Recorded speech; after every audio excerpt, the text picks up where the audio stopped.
Ser Podcast.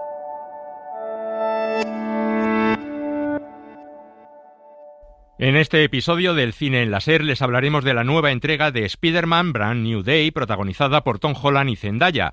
Repasaremos otros estrenos de la semana como Mother Mary, protagonizada por Anne Hathaway, la comedia francesa Atrapa el Millón, con el incombustible Christian Clavier al frente del reparto, y Mala Bestia, de la española Bárbara Farré. Y, por supuesto, recordaremos al actor Manolo Solo, que falleció el pasado jueves a los 62 años.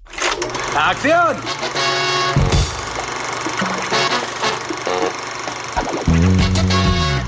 El Cine en la Ser con Elio Castro.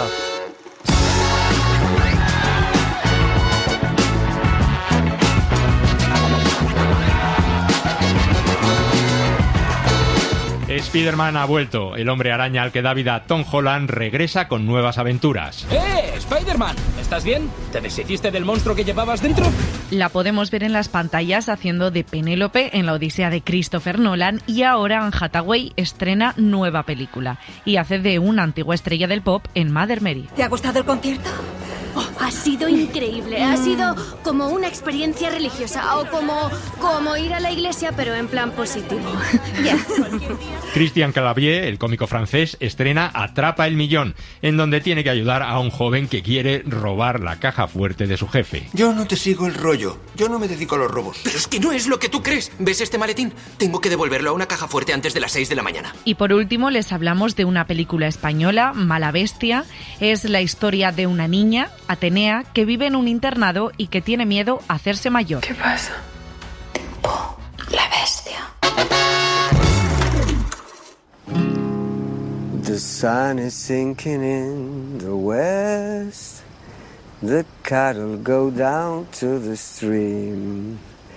The red-winged settles in the nest. It's time for a cowboy to dream. Purple light in the canyon. That's where I long to be with my three good companions.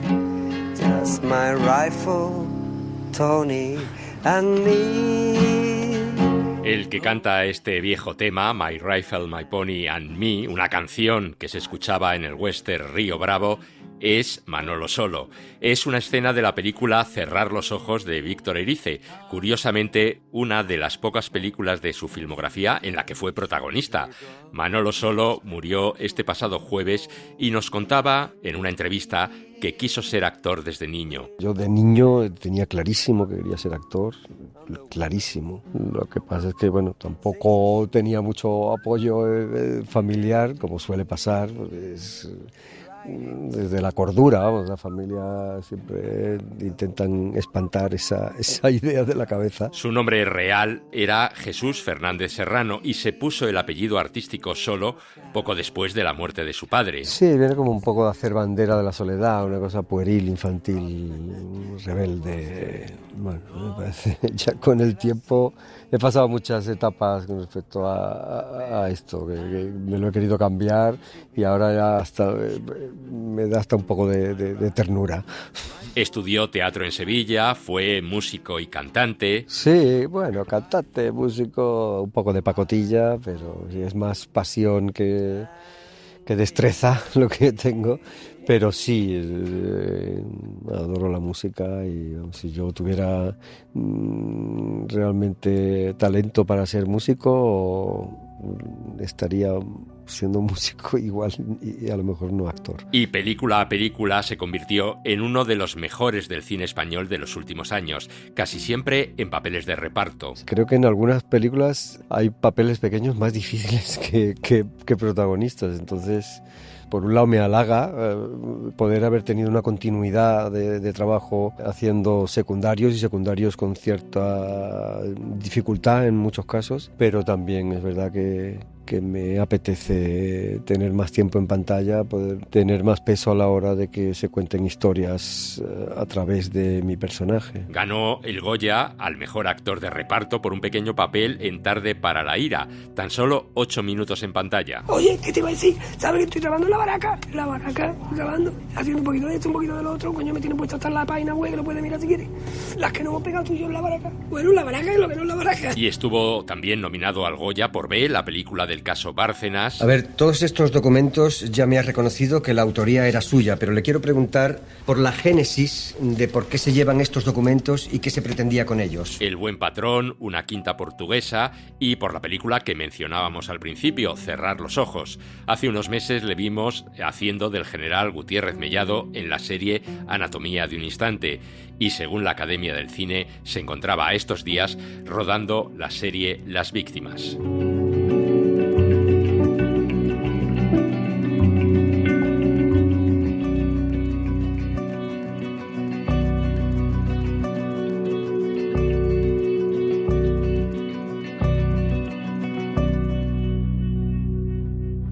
El cine en la SER, con Elio Castro.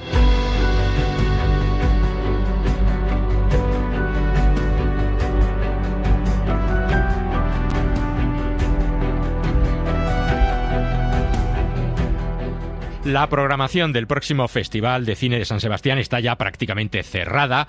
Hace unos días se han conocido más películas que competirán en la sección oficial por la Concha de Oro, y algunos de los nombres anunciados son de sobra conocidos en el Festival Donostiarra, como la directora francesa Nicole García, que estuvo ya en el Donostia Cinema al Día hace 36 años, en 1990. Esta edición va a presentar 7:40 de aquella mañana, Milo, un film protagonizado por Marion Cotillard, que fue premio Donostia en 2021. También visitará San Sebastián el chileno Pablo Larraín con Mis muertos tristes, con las actrices Mercedes Morán y Dolores Fonzi. Se trata de una miniserie de Netflix que en el festival se va a ver como largometraje. El veterano Mike Lee, de 83 años, ha presentado en San Sebastián varias de sus películas, como Secretos y mentiras, fuera de concurso, pero en esta ocasión optará a la Concha de Oro con su último film, Tender Loving Care. También competirán por la Concha de Oro las nuevas películas del cineasta noruego Hans Peter Moland y la última película del argentino Benjamín Neistat, que ya ganó en 2018 el premio al mejor director con Rojo.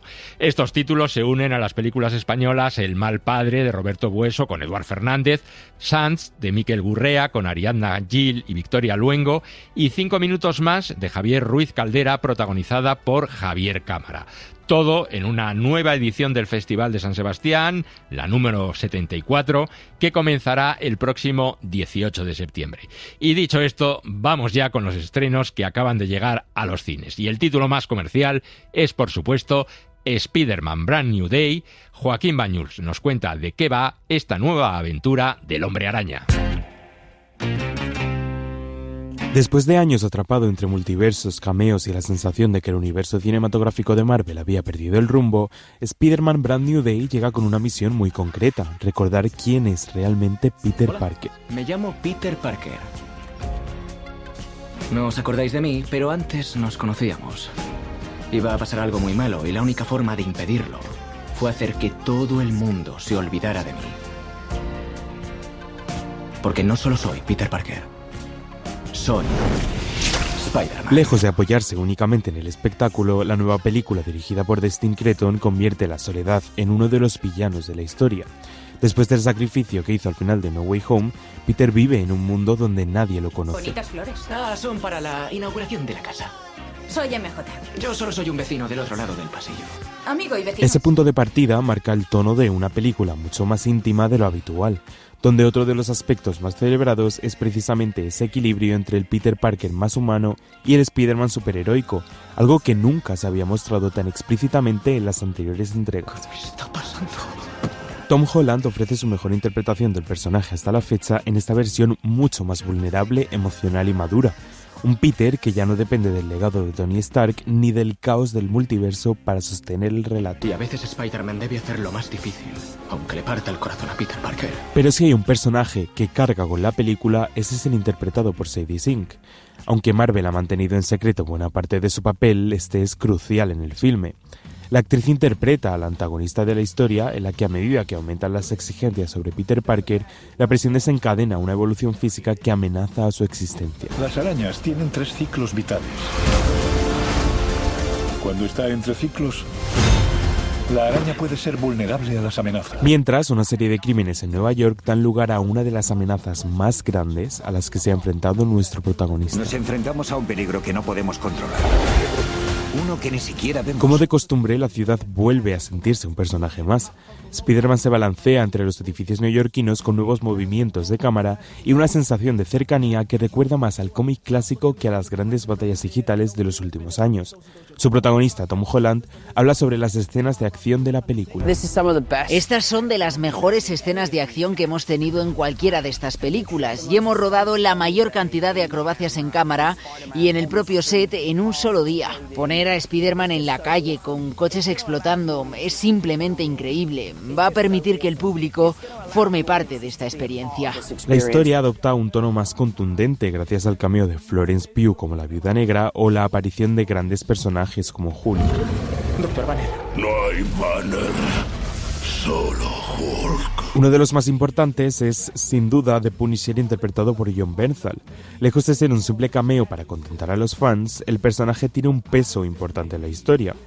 Punisher representa el camino opuesto frente al héroe que siempre intenta hacer lo correcto, incluso cuando eso implica sacrificarse. ¡Siento, estás en peligro! Te prometí que te mantendría a salvo. Por favor, debes confiar en mí. ¡Vamos! Spider-Man vuelve a la gran pantalla con una entrega que conectará con el público por su toque emocional, pero que sobre todo deja muy claro que lo que viene en diciembre con Avengers Doomsday es mucho más grande de lo que imaginamos. Y para las arañas que sobreviven, equivale a una especie de...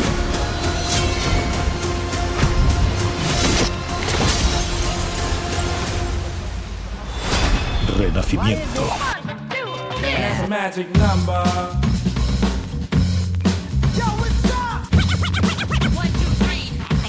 Anne Hathaway lleva una temporada en la que no dejamos de verla en los cines. Primero fue El Diablo Viste de Prada 2. Ahora mismo está en las pantallas con La Odisea, el film de Christopher Nolan, haciendo de Penélope, y ahora también la tenemos una vez más en los cines con Mother Mary. Lucía Bermúdez nos cuenta de qué va la película y además ha charlado con la actriz. David Lowery empezó a hacer películas con apenas 7 años, con la cámara del padre de un amigo. ¿Quién le iba a decir a ese niño que casi 40 años después sería uno de los referentes del cine independiente en Estados Unidos? Llevaba más de 10 años sin verla. Lleva décadas explorando las emociones humanas desde un lugar poco convencional. Después de películas como A Ghost Story, El viejo y la pistola o La leyenda del caballero verde, el director presenta Mother Mary, la que él mismo define como su obra más personal. Pero noté que venía hacia mí a miles de kilómetros. ¿Y si me dices por qué estás aquí? Sam, necesito un vestido. Una historia mística y excéntrica que mezcla drama psicológico, espiritismo e incluso algunos elementos de body horror para contar la compleja relación entre una superestrella del pop, interpretada por Anne Hathaway, y una diseñadora de moda a la que da vida Micaela Coel, quien decía esto. When I read David's script, Cuando leí el guión de David fue como si fuera mi cena favorita. Este es exactamente el tipo de cosas que me encanta ver, las que quiero ver. Quiero perderme en las profundidades, en el humor, en el ir y venir entre la burla, la tristeza y la fuerza de un personaje. Me encanta el diálogo, ella siempre está hablando y es tan seca y está tan rota, está desesperada por conectarse, pero lo guarda todo. Eso es lo mío. Dos mujeres unidas por un vínculo tan intenso como difícil de definir, mientras una misteriosa presencia, la llamada Mujer de Rojo, actúa como reflejo de sus miedos, sus traumas y todo aquello que nunca llegaron a verbalizar. With this movie it was important not just to Con esta película era importante no solo que el fantasma representara una ruptura, sino que fuera el vehículo para que estos personajes y estos sentimientos volvieran a unirse al final. Tenía muchas ganas de seguir el ciclo completo de un proceso colaborativo, de uno que implique mucha tensión y mucho dolor, pero también una gran cantidad de belleza y alegría. Las interpretaciones de ambas sostienen la tensión durante toda la película, uno de los papeles, según la actriz de El Diablo viste de Prada, más complicados de toda su carrera. La película creó un nuevo proceso para mí. Ni siquiera sabía por dónde empezar. Cantar es algo que siempre me ha gustado hacer, pero nunca lo había hecho a este nivel. Bailar es algo que siempre he querido hacer, pero mi cuerpo no me dejaba por alguna razón.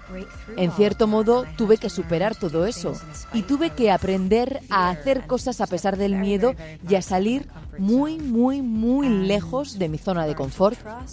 También aprendí a confiar y a desarrollar la paciencia. De hecho, el proceso de todos estos años en este papel ha sido muy, muy transformador. Years-long process of being on this movie has been really, really transformative. Y es que la música es el pilar fundamental en la cinta, pues Lowery construye la historia alrededor de las canciones, que funcionan como una extensión de las emociones de los personajes. ¿Te ha gustado el concierto?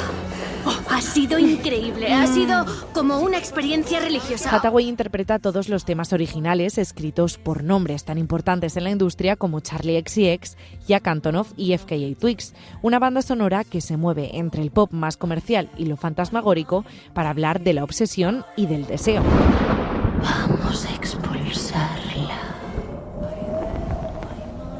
Juntas. Además, Mother Mary llega en un momento especialmente dulce para la actriz, pues este año suma proyectos muy esperados y vuelve a situarse en el centro de la conversación cinematográfica. Tal vez solo quede una de nosotras en pie cuando esto acabe. Lo sé. Con Mother Mary, que por cierto ya se pudo ver en el Atlantida Film Fest este pasado fin de semana, David Lowery nos muestra su viaje más personal, que confirma por qué sigue siendo una de las voces más singulares del cine indie estadounidense.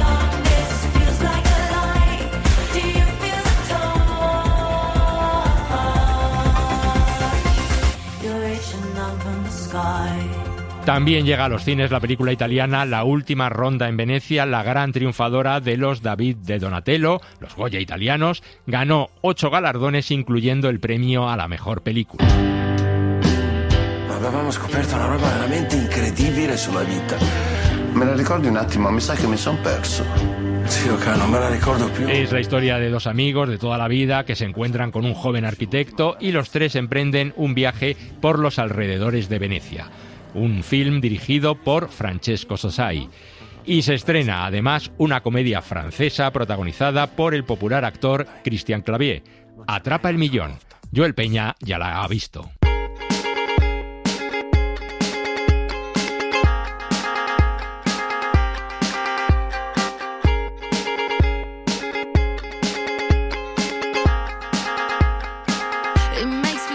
Entre superproducciones y algunos de los estrenos más esperados del verano, las comedias francesas están encontrando su espacio en taquilla. El Sueño Americano ha conseguido ser una de las 10 películas más vistas en España, con una historia en tono ligero que reflexiona sobre la perseverancia y las desigualdades sociales. ¿A ti qué te parece? Unos buenos datos que evidencian que el público también quiere disfrutar de un cine que le haga pensar entre carcajada y carcajada. Vaya, qué bien se lo montan algunos. Ahora Atrapa el millón es la nueva apuesta de la comedia francesa en las salas españolas. Es un trabajo muy delicado. La nueva película de Grégory Vigneron cuenta con los ingredientes más importantes para conectar con los espectadores. Una buddy movie con enredos. ¿Por qué has cogido eso? Un problema que resolver a contrarreloj. Date prisa, no queda tiempo. Y la presencia de la leyenda del humor francés, Christian Clavier. Aquí está, ¿eh? Cada cosa lleva su tiempo. Has llamado a un profesional. ¿Estamos? Ahora confía en él. ¿Entendido? Sí. Vale.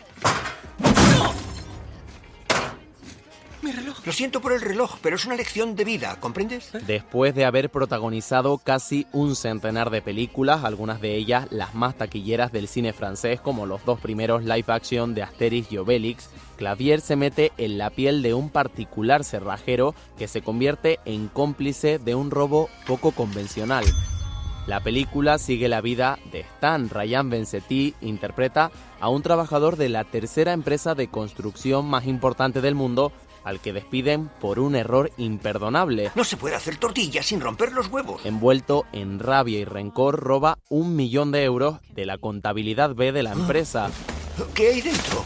Eso da igual, no es asunto tuyo. Pesa bastante, ¿eh? No toques el maletín. Poco tiempo después es readmitido y ascendido. Tiene solo una noche para devolver el maletín. Es que no es lo que tú crees. Venga, bye. No, es justo lo contrario de lo que tú crees. ¿Ves este maletín? Tengo que devolverlo a una caja fuerte antes de las 6 de la mañana. Y las llaves están en el apartamento. Bueno, una copia. No nos lo llevamos, lo devolvemos. Es una buena acción, ¿no? En medio de estas situaciones donde se cruza con Hippolyte, un cerrajero creído, porque soy muy majo. ¿Qué le voy a hacer? Irónico y con pocos escrúpulos. ¡Magia! Que intenta ayudarle a abrir la caja fuerte a cambio de un pellizco económico que le ayude a revivir su pequeña empresa. La noche parisina se convierte entonces en el escenario de persecuciones en furgoneta, peleas y conversaciones íntimas. ¿Sabes qué pasa? Que tienes un grave problema de autoridad con tu ex. Ella no te respeta, ¿te has dado cuenta? Perdona, pero es así. ¿Este es el gilipollas que me ha amenazado? ¿Perdón? Sí, pero lo siente, es mi amigo. Sí, lo siento, sí he sido un poco borde. La película también utiliza el humor para tratar temas sociales como las relaciones tóxicas tras los divorcios. ¿Y sabes por qué? No. Porque al contrario que tú, tengo una relación excelente con mi ex. Estupendo. Y la situación de las pequeñas y medianas empresas. El personaje de Hippolyte lanza varios monólogos que cuestionan la falta de apoyo y empatía política hacia estos negocios y las personas autónomas. La trama, algo previsible y sin muchas sorpresas, se convierte en una carrera de obstáculos para devolver el dinero. Casi. Aún no. Casi. Aún no. Casi. Aún no. Casi. Aún no. Eso sí, aparecen algunas dudas por el camino. ¿Por qué hay que volver a meter el dinero en la caja fuerte? No lo entiendo. Quizás las que tendría cualquiera. Presenta un dilema moral que recuerda que las decisiones más difíciles no tienen que ver con abrir una caja fuerte, sino con cerrar nuestra propia conciencia.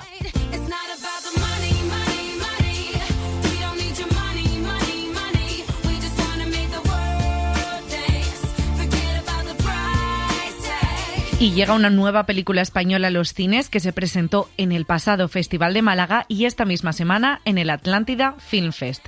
Mala Bestia, de Bárbara Farré. Mala Bestia comienza con el relato de un cuento que transcurre en un bosque. I va trobar el caçador. Es feien petons amb llengua. Ell va començar per dalt. Va baixar fins les seves cames. Una historia de bestias que salen de noche y cazadores que intentan atraparlos.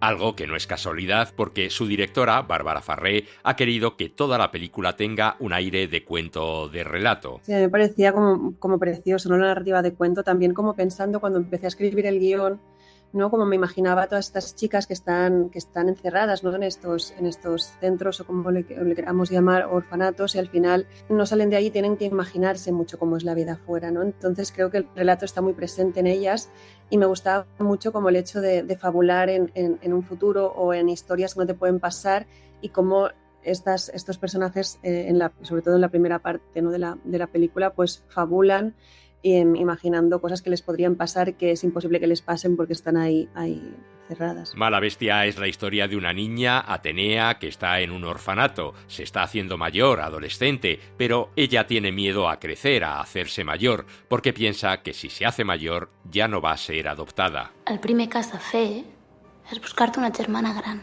Les germanes grans són les que cuiden de tu. Vols ser la meva germana? No, jo no sóc gran. Y ese miedo a crecer, ese paso de la niñez a la adolescencia, es, según Bárbara Farré, el tema central de la película, algo que la directora ya había explorado en su cortometraje La Última Virgen, que fue premiado en el Festival de Málaga y en los Gaudí. Cuando empecé con La Última Virgen era un poco como encontrar mis propios referentes en la adolescencia que quizás no tuve, ¿no? En ese momento, como que hacer este tipo de películas o acercarme a ese tema, como que de alguna manera me permite volver a la Bárbara pequeña, como enseñándole como estos referentes de cómo son estos procesos, ¿no? Y otro tema que creo que también, que me resulta muy interesante del coming of age al final es que para mí siento que hay como un vacío, ¿no? Entre cuando dejas de ser niña y empiezas a ser mujer, ¿no? Un vacío en el sentido de que realmente estás en un limbo que no sabes bien ni quién eres ni en quién te vas a convertir, porque no te sientes ni niña ni mujer, ¿no?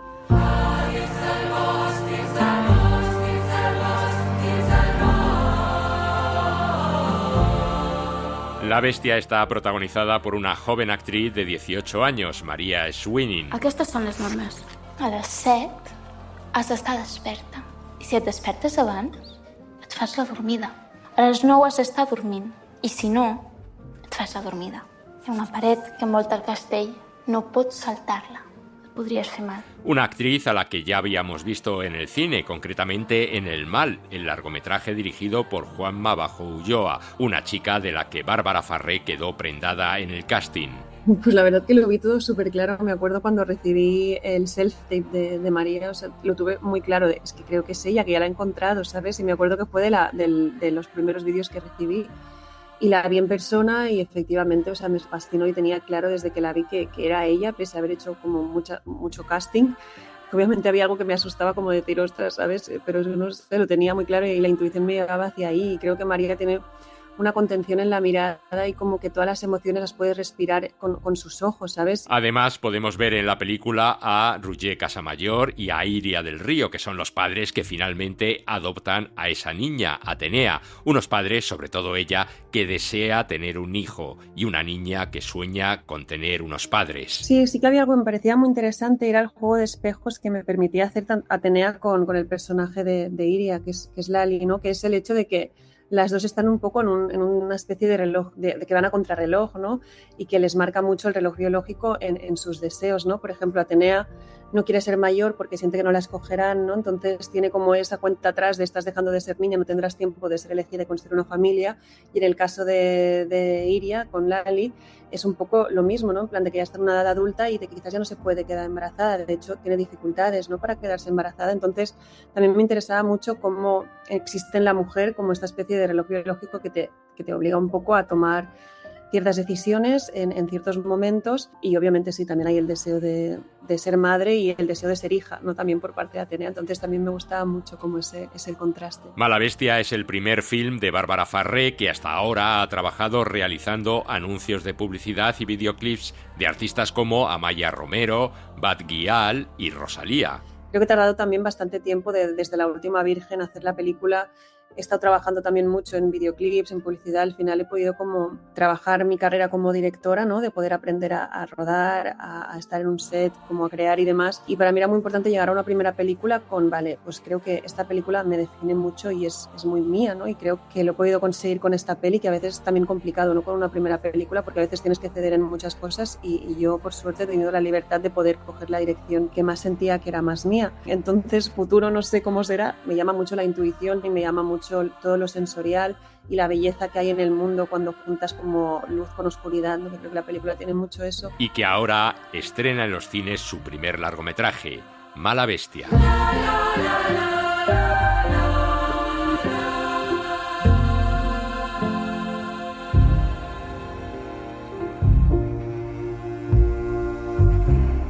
El cine en la SER, con Elio Castro. Y antes de terminar, vamos a hablar de series de televisión y de películas que se pueden ver en plataformas.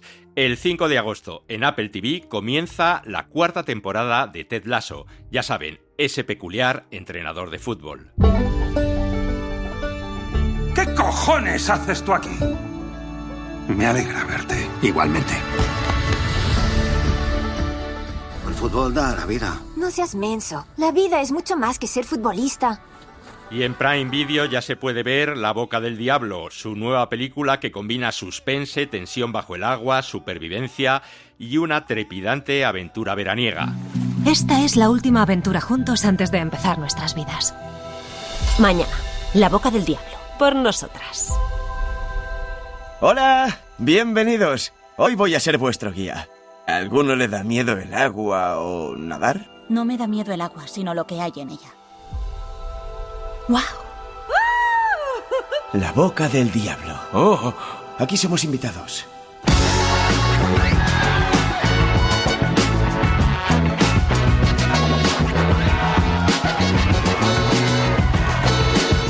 Esto ha sido todo por esta semana. En el control ha estado Alejandro Prieto y en la redacción el equipo de verano del Cine en la SER: Joaquín Bañuls, Joel Peña, Lucía Bermúdez y Elio Castro.